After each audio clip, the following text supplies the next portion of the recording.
दोस्तों, आज की इस मूवी में हम देखेंगे कि कैसे एक गैंगस्टर 25 साल तक जेल की सजा काटने के बाद जब बाहर आकर अपने बॉस से मिलता है तो वो उसे एक नए शहर पर राज करने के लिए भेज देता है। उस गैंगस्टर के साथ क्या क्या होता है ये आपको आगे पता चलेगा। यह है ड्वाइट मैनफ्रेडी। ये उत्तरी पेंसिल्वेनिया की जेल में पिछले 25 सालों से बंद है। ये अपने समय का एक बहुत बड़ा गैंगस्टर था जिसने अपने बॉस को बचाने के चक्कर में अपने 25 साल जेल में बर्बाद कर दिए। आज इसकी रिहाई का दिन है। इसकी एक बेटी भी है लेकिन वो इससे नफरत करती है। जेल से निकलकर ये सीधा अपने बॉस के घर जाता है। रास्ते में ये देखता है कि पिछले 25 सालों में शहर काफ़ी बदल चुका है। अब दुनिया काफ़ी एडवांस हो चुकी है। फिर वो अपने बॉस के घर के अंदर जाता है। उसका बॉस काफ़ी बूढ़ा हो चुका है। ये इसके बॉस का बेटा चार्ल्स और ये उसका खास आदमी विंस है। अब सारी बागडोर इन दोनों के ही हाथों में थी।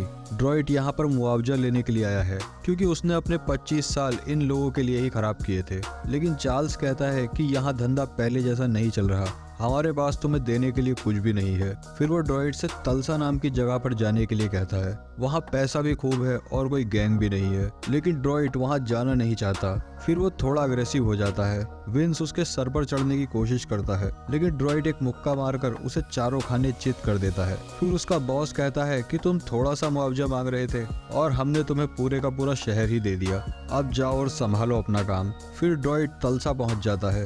एयरपोर्ट से बाहर आते ही उसे एक टैक्सी ड्राइवर मिलता है जिसका नाम टाइसन है। टाइसन पूछता है कहाँ जाना है सर।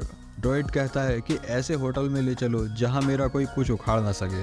रास्ते में उसकी टाइसन के साथ थोड़ी अनबन भी हो जाती है लेकिन ड्रॉइट को ये बंदा दिलचस्प लगता है। फिर वो सामने की बिल्डिंग को देखता है और पूछता है कि यहाँ क्या मिलता है। टाइसन कहता है कि वैसे तो यहाँ पर बहुत कुछ मिलता है लेकिन मेन काम इनका नशा बेचना है। फिर ड्रॉइट उसे इंतजार करने को कहकर खुद अंदर चला जाता है।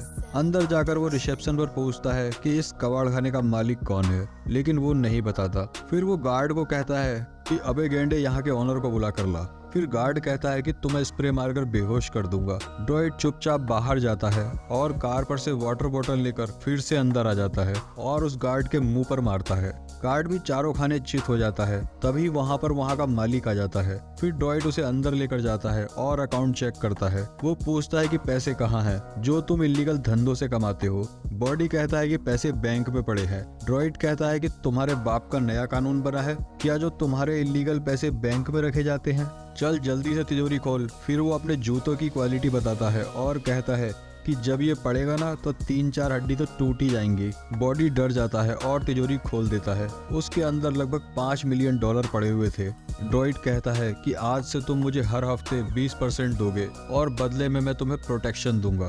बॉडी कहता है किससे प्रोटेक्शन करोगे, यहाँ तो कोई लुटेरा ही नहीं है। ड्रॉइट कहता है कि मुझसे ही समझ लो। फिर वो उसमें से $1 मिलियन लेकर बाहर जाता है और उसमें से कुछ पैसा टाइसन को दे देता है और कहता है कि मेरे लिए एक बढ़िया सी कार खरीद कर लाओ और आज से तुम उसे चलाओगे। फिर टाइसन उसे होटल छोड़कर चला जाता है। ड्रॉइट होटल रूम में अपना सामान रखता है और इसके बाद सीधा बार में पहुंच जाता है। अंदर जाकर वो विस्की मांगता है। पास में बैठा एक आदमी कहता है सर, अगर आप रम पीते तो हम भी आपको कंपनी दे देते। फिर ड्रॉइट कहता है कि बॉस, एक रम मेरे लिए और 2 मेरे नए दोस्तों के लिए। अगले दिन जब टाइसन ड्रॉइट के पास जाता है तो वो पूछता है कि ये गाड़ी तो मुझे नई जैसी नहीं लग रही। टाइसन कहता है कि मैं आपकी मनपसंद नेविगेटर कार लेने गया था लेकिन मुझे देखकर उन्होंने ड्रग डीलर समझ लिया और पुलिस को बुला लिया। फिर ड्रॉइट उसके साथ उस कार शोरूम में जाता है। वो ओनर को जाकर कहता है कि मेरा असिस्टेंट कल कार लेने के लिए आया था लेकिन तुमने उसे कार नहीं दी और उसका रंग देखकर तुमने पुलिस को बुला लिया। जान सकता हूँ ऐसा क्यों? फिर वो उसे 2 फटके देता है और बाहर खड़ी चमचमाती नेविगेटर की डील डन करता है। अगले दिन वो फिर से बॉडी के पास जाता है और उससे पूछता है कि गांजा कहाँ से मंगवाते हो। वो कहता है कि पास में ही 40 एकड़ जमीन में इसकी खेती होती है, बस वहीं से मंगवाता हूँ। फिर उसे वहाँ के सबसे बढ़िया होटल मायो के बारे में पता चलता है और वो टाइसन को अपना सामान लेकर वहाँ पर शिफ्ट करने के लिए कहता है। फिर वो दोबारा बार में जाता है। वहाँ उसकी मुलाकात स्टेसी से होती है। स्टेसी कहती है कि हैंडसम, मैं अभी नशे में हूँ। इससे पहले कि मेरा नशा उतर जाए और मैं खुद को संभाल लूं, तुम जो करना चाहते हो कर लो। और सुबह जब वो होश में आती है तो वो ड्रॉइट के होटल रूम में थी और जब उसे पता चलता है कि ये 75 साल का है तो वो शर्मिंदा होकर वहाँ से खिसक लेती है। दरअसल वो लेडी पुलिस वाली थी। और जब अगले दिन पुलिस स्टेशन में ड्रॉइट की फोटो दिखाई जाती है और बताया जाता है कि ये गैंगस्टर है जो पिछले कुछ दिनों से टल्सा में ही रह रहा है। तो ये जानकर वो बहुत हैरान होती है और अब ड्रॉइड का तल्सा पर राज करने का ये सफर शुरू हो गया था। हम देखते हैं कि विंस चार्ल्स के पास आता है और कहता है कि मैं ड्रॉइड से बदला लेना चाहता हूँ क्योंकि उसने मेरा जबड़ा तोड़ दिया। चार्ल्स कहता है कि वो तुम्हारी हड्डियाँ तोड़ देगा, मैं ही कुछ करता हूँ। अगले दिन ड्रॉइड टाइसन को कहता है कि मुझे क्रेडिट कार्ड बनवाना है। फिर वो एक बैंक में जाते हैं। ड्रॉइड के पास ना तो कोई प्रॉपर्टी एड्रेस था और ना ही कोई वैलिड आईडी, इसलिए बैंक में उसका अकाउंट नहीं खुलता। बाहर आकर टाइसन पूछता है कि बॉस आप जेल में क्यों गए थे। ड्रॉइड कहता है कि मैं जेल में गया नहीं था, मुझे जबरदस्ती भेजा गया था क्योंकि मैंने एक आदमी का सर फोड़ दिया था जो मुझसे फालतू के सवाल जवाब कर रहा था। टाइसन समझ जाता है कि चुप रहने में ही भलाई है। फिर वो ड्राइविंग लाइसेंस अप्लाई करने के लिए जाता है। वहाँ उसे रिश्वत देकर लर्निंग लाइसेंस मिल जाता है और लर्निंग लाइसेंस दिखाकर उसका बैंक में अकाउंट भी खुल जाता है। अब उसे क्रेडिट कार्ड तो नहीं बल्कि डेबिट कार्ड जरूर मिल जाएगा। बैंक से बाहर निकलते ही उसके पास चार्ल्स का फोन आता है। वो कहता है कि तुमने विंस का जबड़ा तोड़ दिया इसलिए वो तुमसे नाराज है, तुम उसके लिए $1,00,000 भेज दो, शायद मामला यहीं पर रफा दफा हो जाए। वो हमारा खास आदमी है, उसे हम नाराज नहीं कर सकते। ड्रॉइड मान जाता है। शाम को उसके पास स्टेसी आती है और बताती है कि मैं पुलिस ऑफिसर हूँ और ये जानना चाहती हूँ कि तुम तल्सा में क्यों आए हो। ड्रॉइड उसे कुछ भी नहीं बताता। उधर टाइसन के पापा को भी उसकी चिंता थी क्योंकि उन्हें पता था कि वो ड्रॉइड के लिए काम करता है और वो बहुत ही खतरनाक आदमी है। टाइसन कहता है कि नहीं, वो बहुत अच्छे आदमी है। फिर ड्रॉइड बॉडी को लेकर जिमी के पास जाता है जहाँ से वो बेचने के लिए नशा खरीदा करता था। ड्रॉइड जिमी को कहता है कि तुम्हें कम रेट में ज्यादा माल देना होगा। जिमी कहता है अगर तुम बहुत ज्यादा माल खरीदोगे तभी तुम्हें माल सस्ता मिलेगा। और ड्रॉइड सिर्फ एक ही दुकान में माल बेचना नहीं चाहता था बल्कि माल को दूसरे शहरों में भी एक्सपोर्ट करना चाहता था, इसलिए वो एक बड़ी डील को डन करता है। जब ड्रॉइड अपने होटल जाता है तो उस बैंक की तरफ से आया हुआ डेबिट कार्ड उसे मिल जाता है। फिर वो अपनी बेटी को फोन करके देखता है। फोन उसका हस्बैंड उठाता है और कहता है कि वो आपसे बात नहीं करना चाहती। ड्रॉइड इस बात से बहुत अपसेट हो जाता है और अपनी बिल्डिंग के बाहर जाकर रोने लगता है और कहता है कि मैं आज के बाद तुम्हें फोन ही नहीं करूंगा। आगे हम देखते हैं कि ड्रॉइड एक होटल रूम के बाहर बैठकर कॉफी पी रहा था। तभी उसे वहां पर एक घोड़ा दिखता है। वो वेट्रेस से पूछता है कि ये घोड़ा किसका है। वो बताती है कि यहाँ पास में ही एक अस्तबल है। अगले सीन में हम देखते हैं कि ड्रॉइड कार चलाने की प्रैक्टिस कर रहा था क्योंकि एक लंबे अरसे से उसने कार नहीं चलाई थी। उसका छपरी ड्राइवर उसको ड्राइविंग के थोड़े बहुत स्किल्स सिखाता है। टाइसन पूछता है कि बॉस अगले 5 सालों में आप मुझे कहाँ देखते हैं। ड्रॉइड कहता है कि तुम गैंगस्टर बनना चाहते हो और ऐसा ख्याल अपने दिमाग से भी निकाल दो, तुम एक अच्छे लड़के हो और अच्छा बनकर रहो। फिर वो बॉडी के पास जाता है। वहाँ पे पार्टी चल रही थी क्योंकि उनका जिमी के साथ एक बड़ी डील डन हो गई थी।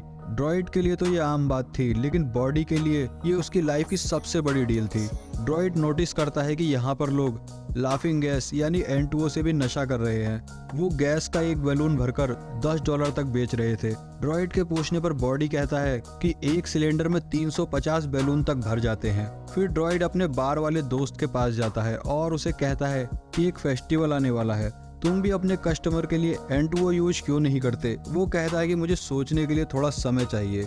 फिर ड्रॉइड अपना लर्निंग टेस्ट देने के लिए जाता है। टाइसन फिर से पूछता है कि बॉस मुझे माफिया बनना है। ड्रॉइड कहता है कि शक्ति कपूर को जानते हो, वो एक दिन तुम्हारे जैसी ही बातें कर रहा था और सनी देओल के हाथ से मार खाते खाते बचा। टाइसन कहता है ठीक है बॉस, आगे से नहीं पूछूंगा। फिर एक पॉल नाम का बंदा ड्रॉइड का ड्राइविंग टेस्ट लेने के लिए आता है। पॉल ड्रॉइड से ड्राइव रिलेटेड सवाल पूछ रहा था। फिर उनकी गाड़ी रुकते ही वहां पर एक गाड़ी आती है और ड्रॉइड की गाड़ी के ऊपर फायरिंग कर देती है। ड्रॉइड उस गाड़ी का पीछा करता है। उनकी किस्मत अच्छी थी कि किसी को भी गोली नहीं लगी थी, बस पॉल के माथे पर थोड़ी सी चोट लगी थी। फिर ड्रॉइड किलर की कार को टक्कर मारता है लेकिन फिर भी वो गाड़ी लेकर वहां से भाग जाता है। ड्रॉइड फिर से उसका पीछा करता है लेकिन किलर बचकर निकल जाता है। फिर ड्रॉइड पॉल के ब्लड से किलर की गाड़ी का नंबर अपनी कार के शीशे पर लिख देता है। फिर वहां मौके पर ही पुलिस आ जाती है। फिर उसे पुलिस स्टेशन लेकर जाया जाता है और सवाल जवाब किए जाते हैं। ड्रॉइड कहता है कि गोली मुझ पर चली है ना कि मैंने चलाई है, इसलिए मुझसे ऐसे सवाल पूछो जो इस माहौल के अकॉर्डिंग सूट करते हों। इंस्पेक्टर पूछता है तो गोली किसने चलाई। ड्रॉइड कहता है कि मुझे लगता है कि वो ड्राइविंग इंस्ट्रक्टर को मारने आया था, जरूर उसने उसे कई बार फेल किया होगा। फिर किलर एक सुनसान एरिया में जाकर अपनी कार को जला देता है ताकि सारे सबूत मिट जाएं। फिर होटल जाकर ड्रॉइड चार्ल्स के पास फोन करता है और उसे बताता है कि किसी ने मुझे मारने की कोशिश की है। क्या इसमें विंस का कोई लेना देना है? चार्ल्स कहता है कि मैंने बीच का रास्ता चुनकर तुम दोनों का झगड़ा निपटा दिया था, वो सारी बातें भूल चुका है। फिर ड्रॉइड हॉस्पिटल में जाता है और पॉल को $10,000 देता है ताकि पॉल का दर्द थोड़ा कम हो सके। फिर वो उसे उस कार की नंबर प्लेट का नंबर देता है और कहता है कि अपने दोस्तों को बोलो इसका पता लगाए। फिर जब ड्रॉइड एक रेस्टोरेंट में खाना खा रहा था तब उसके पास टाइसन आता है। ड्रॉइड उसको पैसे देता है और कहता है कि फोटो यहाँ से, मैं नहीं चाहता कि तुम मेरी वजह से मारे जाओ। लेकिन टाइसन वो पैसे नहीं लेता क्योंकि उसे ये जॉब छोड़नी ही नहीं थी। फिर ड्रॉइड कहता है कि जाकर मेरे लिए नई कार लेकर आओ और वो भी फ्री में। उसके कहने का मतलब था कि ये कैसी बुलेट प्रूफ कार है जो एक बार में ही गोली लगने पर कबाड़ा हो गई। फिर उन्हें उस कार का पता चल जाता है जो किलर की थी। कार के अंदर ऑक्सीजन ना पहुंचने की वजह से वो पूरी तरह से नहीं जली थी। उन्हें उसके अंदर एक टॉवेल मिलता है जिसके ऊपर 7R लिखा हुआ था। फिर वो पता लगा लेता है कि 7R का मतलब क्या है और ये कहाँ का लोगो है। वो एक हॉर्स राइडिंग स्कूल का लोगो था। जब वो वहाँ की ऑनर से मिलता है तो पूछता है कि क्या आपके पास कोई ऐसा बंदा काम करता है जिसके ऊपर मैं शक कर सकूं कि उसने मुझे मारने की कोशिश की है। वो लेडी कहती है कि आपके इस सवाल से मुझे बहुत आपत्ति है, तो कृपया करके आप अपनी तशरीफ यहाँ से ले जाएं। फिर ड्रॉइड बाहर जाकर अपनी कार में बैठ जाता है और वेट करता है कि कौन कौन यहाँ से बाहर जाता है। फिर उसको एक आदमी पर शक होता है और वो उसका पीछा करने लगता है। वो पीछा करते करते उसके घर तक चला जाता है। ड्रॉइड उस किलर को जानता था। आखिर ये किलर कौन था और उसने उसे मारने की कोशिश क्यों की, ये आपको मूवी के अगले पार्ट में देखने को मिलेगा। दोस्तों, अगर आपको वीडियो पसंद आई हो तो वीडियो को लाइक और चैनल को सब्सक्राइब जरूर कर दें।